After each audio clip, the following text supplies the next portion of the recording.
The Central Sea. At first I saw absolutely nothing.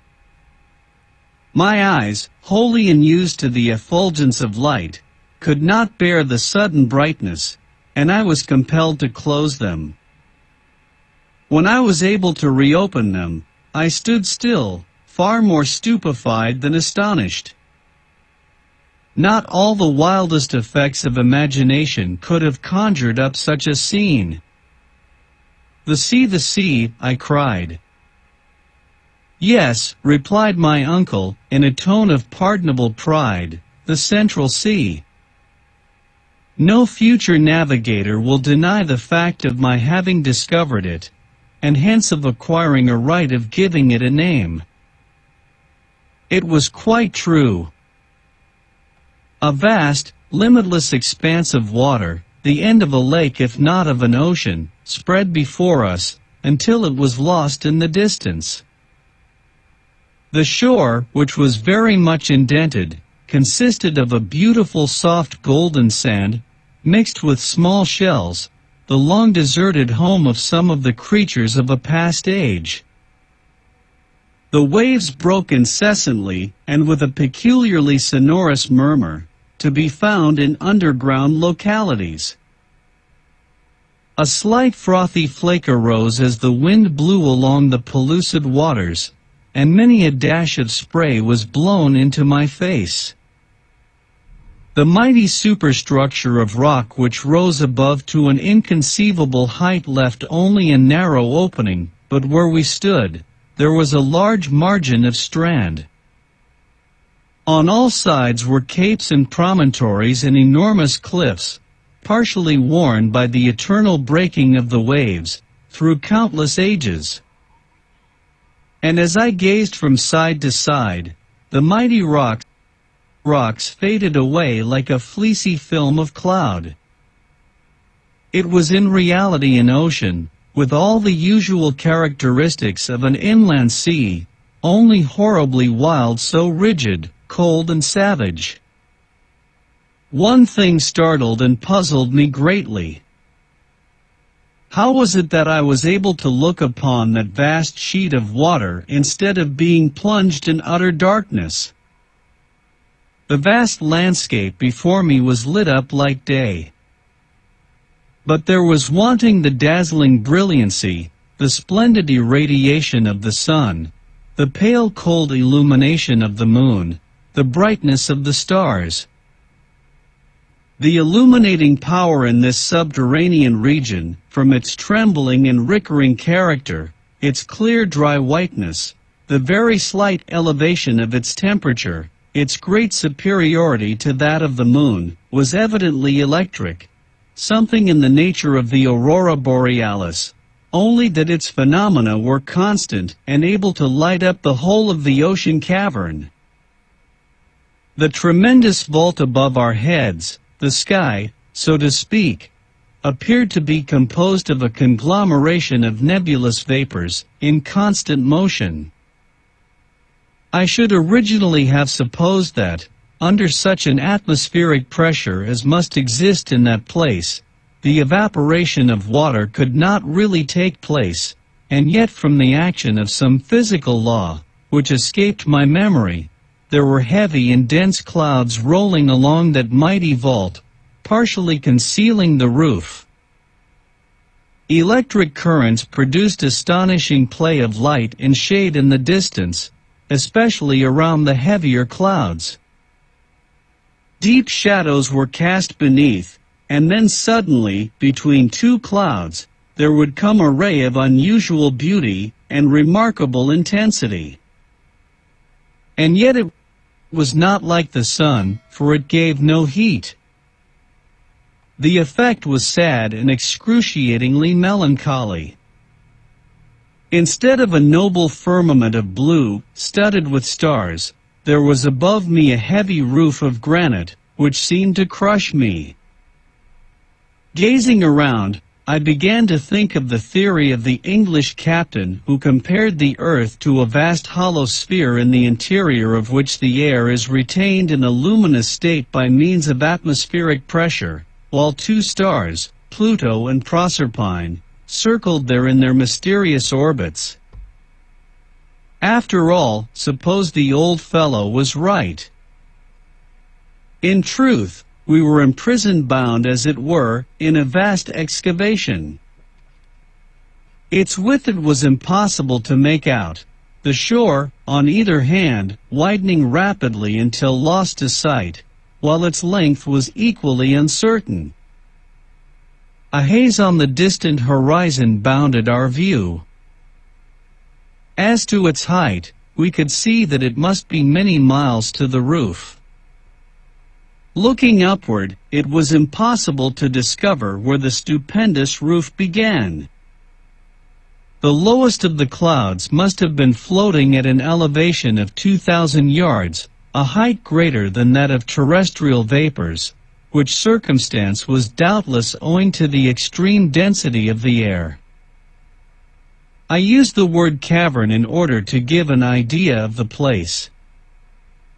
I cannot describe its awful grandeur. Human language fails to convey an idea of its savage sublimity. Whether this singular vacuum had or had not been caused by the sudden cooling of the earth when in a state of fusion, I could not say. I had read of most wonderful and gigantic caverns, but none in any way like this. The great grotto of Guachara, in Colombia, visited by the learned Humboldt, the vast and partially explored Mammoth Cave in Kentucky, what were these holes in the earth to that in which I stood in speechless admiration? With its vapory clouds, its electric light, and the mighty ocean slumbering in its bosom. Imagination, not description, can alone give an idea of the splendor and vastness of the cave. I gazed at these marvels in profound silence. Words were utterly wanting to indicate the sensations of wonder I experienced. I seemed, as I stood upon that mysterious shore, as if I were some wandering inhabitant of a distant planet, present for the first time at the spectacle of some terrestrial phenomena belonging to another existence. To give body and existence to such new sensations would have required the coinage of new words, and here my feeble brain found itself wholly at fault. I looked on, I thought, I reflected, I admired, in a state of stupefaction not altogether unmingled with fear. The unexpected spectacle restored some color to my pallid cheeks. I seemed to be actually getting better under the influence of this novelty.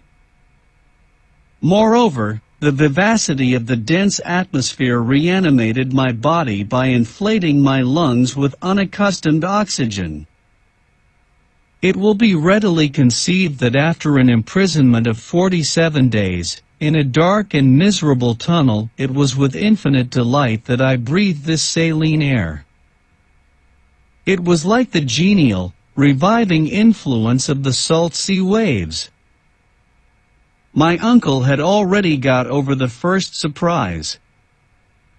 With the Latin poet Horace, his idea was that not to admire is all the art I know, to make man happy and to keep him so.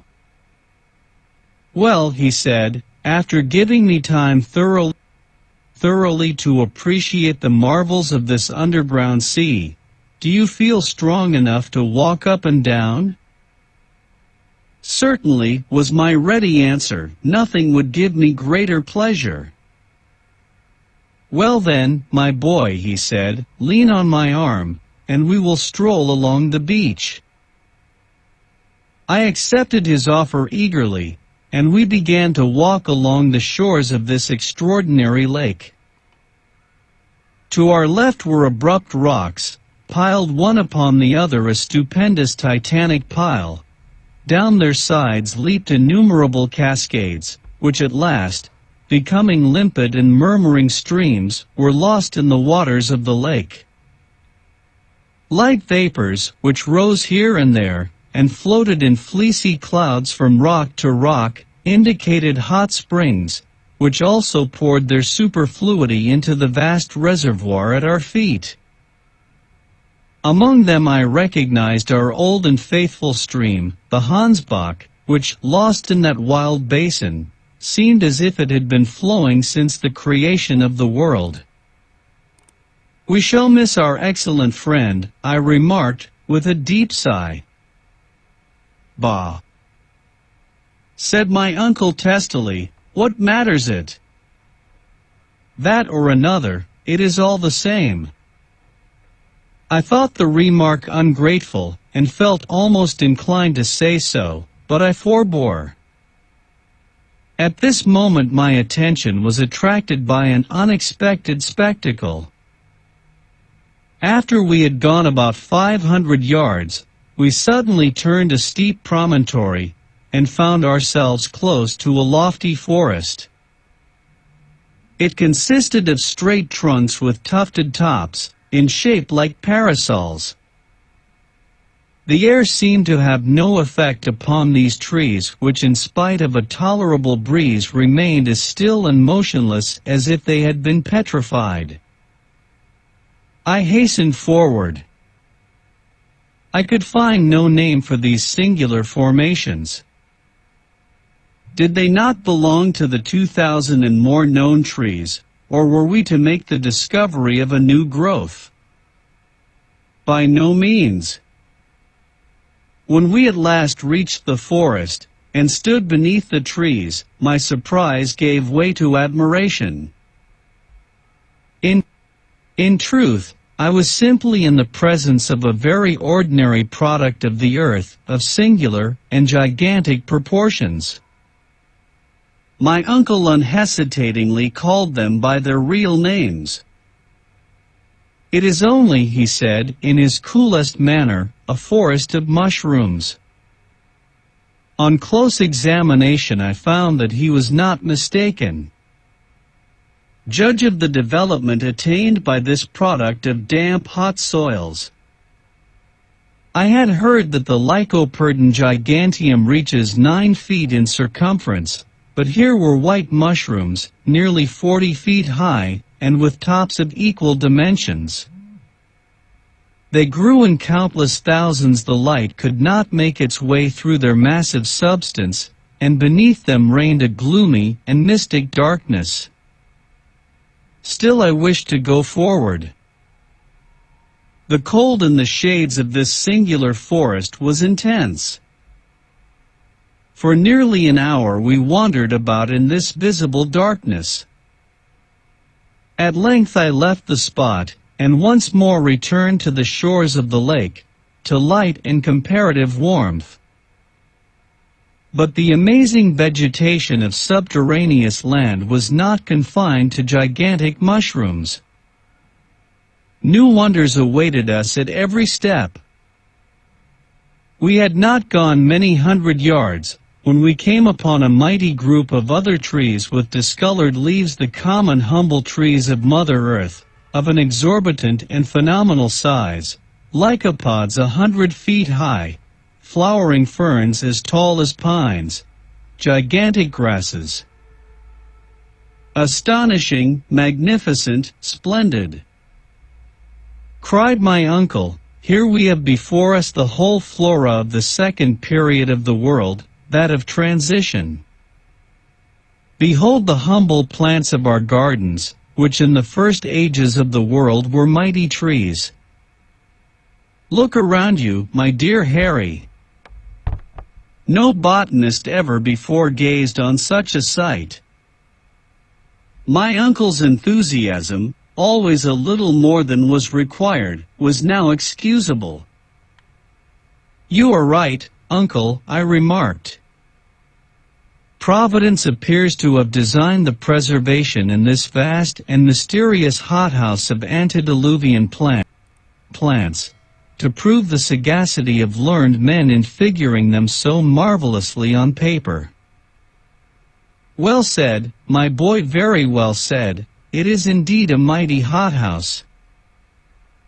But you would also be within the bounds of reason and common sense, if you added that it is also a vast menagerie. I looked rather anxiously around. If the animals were as exaggerated as the plants, the matter would certainly be serious.